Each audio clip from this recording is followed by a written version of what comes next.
Video کو like کر کے آگے شیئر ضرور کر دینا۔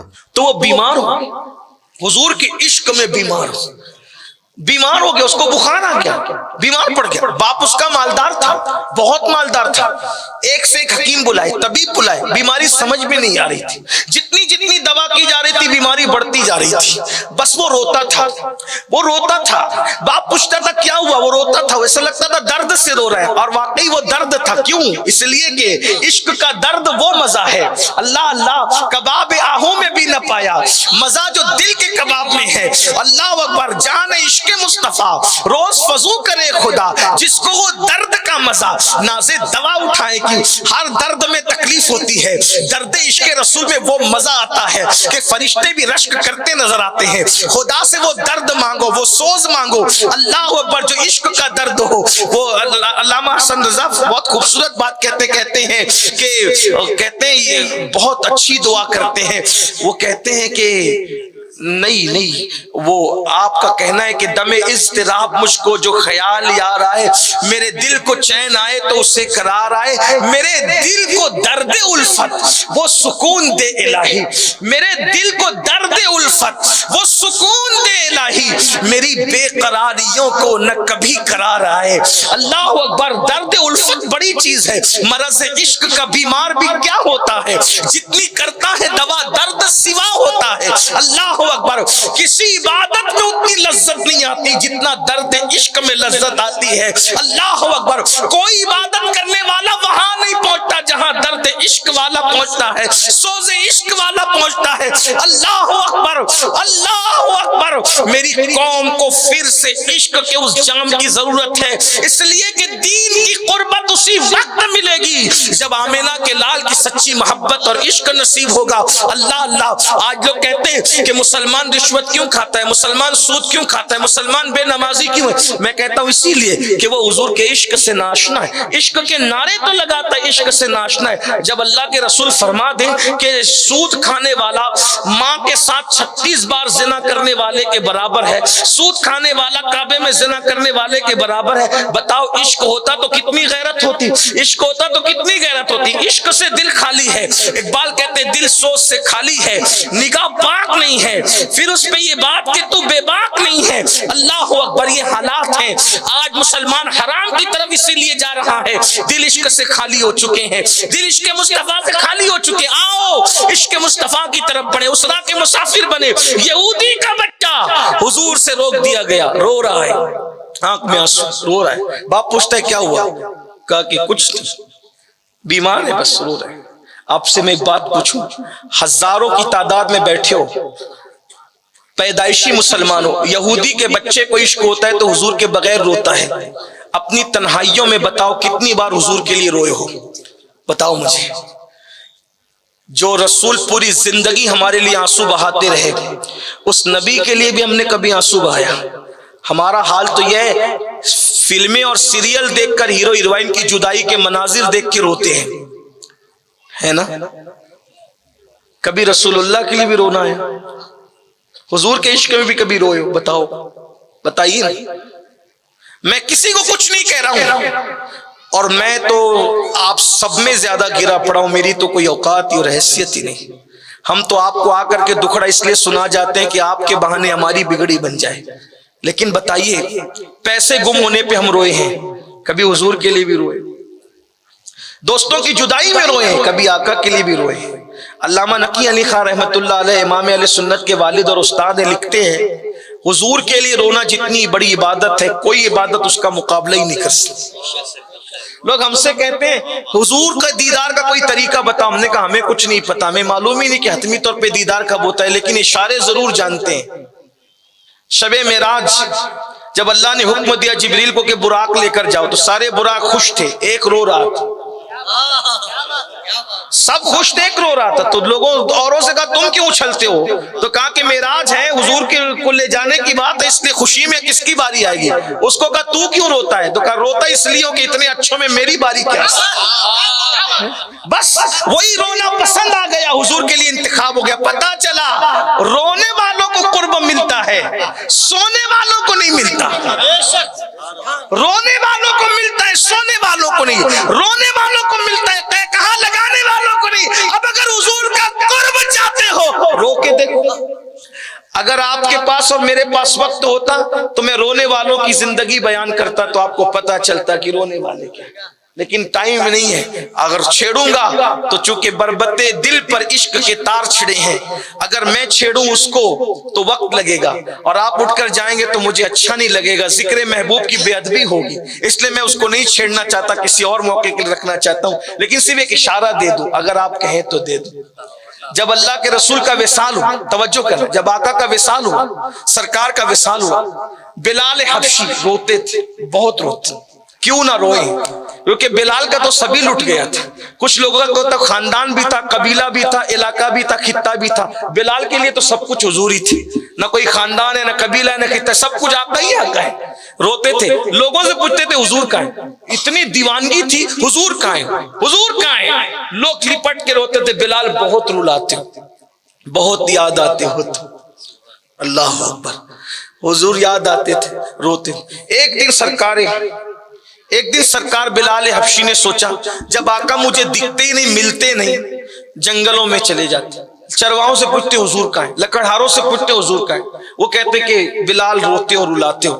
حضرت بلال حبشی نے کہا جب آقا دکھتے نہیں تو میں نے مدینے میں رہنا نہیں، مدینہ شریف چھوڑ کے ملک شام چلے، اور ملک شام گئے، رات رات بھر روتے تھے، حضور دکھتے نہیں، حضور دکھتے نہیں، حضور دکھتے۔ ایک دن روتے روتے سو گئے حضور خواب میں، بلال کیا بات ہے، مدینے نہیں آتے، کیا ناراض ہو؟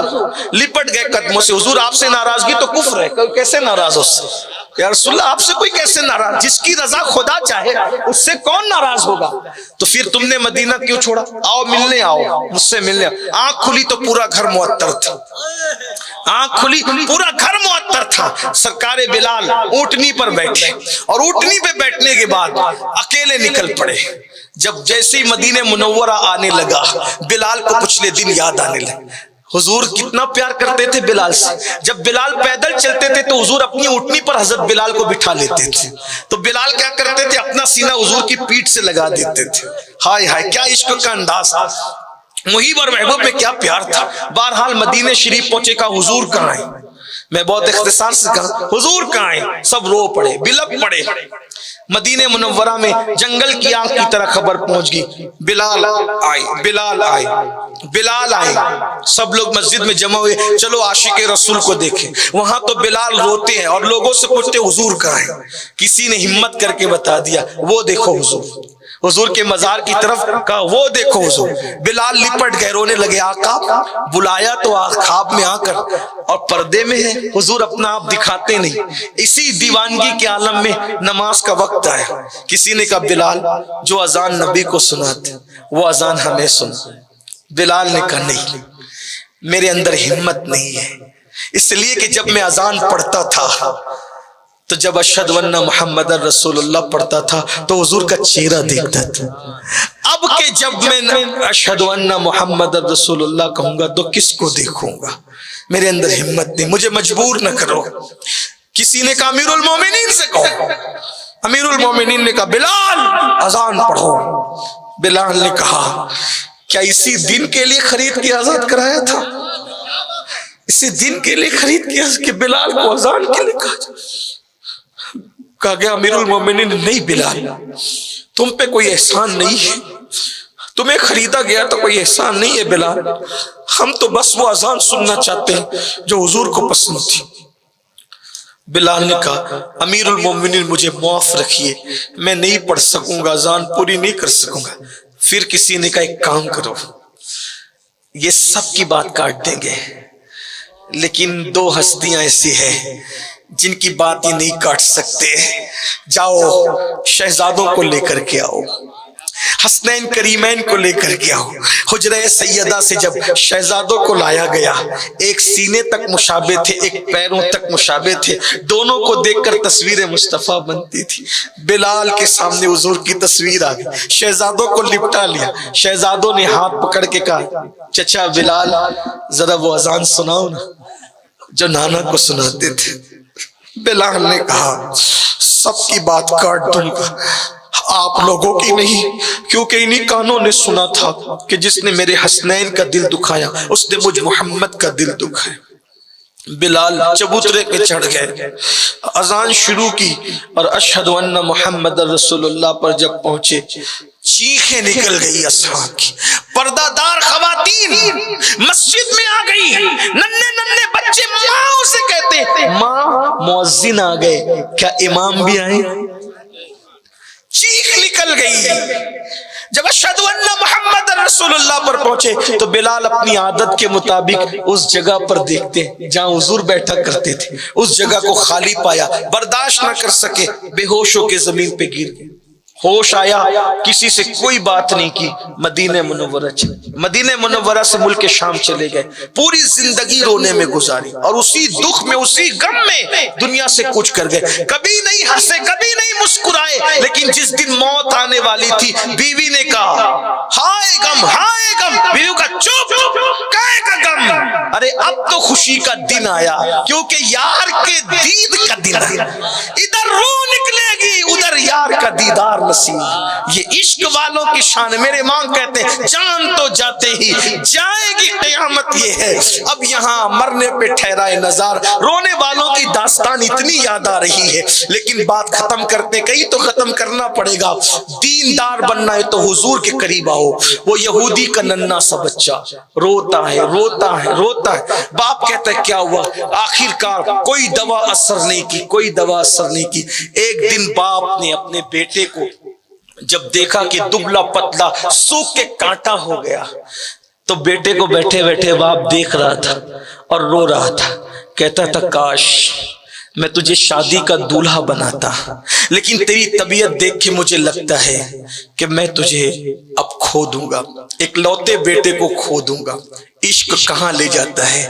میں آپ سب کو کہتا ہوں، ہیرو سے، ہیروئن سے، کرکٹر سے، اداکاروں سے، پیسوں سے، دولت سے، گناہوں سے، گناہ کے اڈوں سے، رشوت سے محبت کرنے والوں کتنی گندی محبت میں ڈوب گئے۔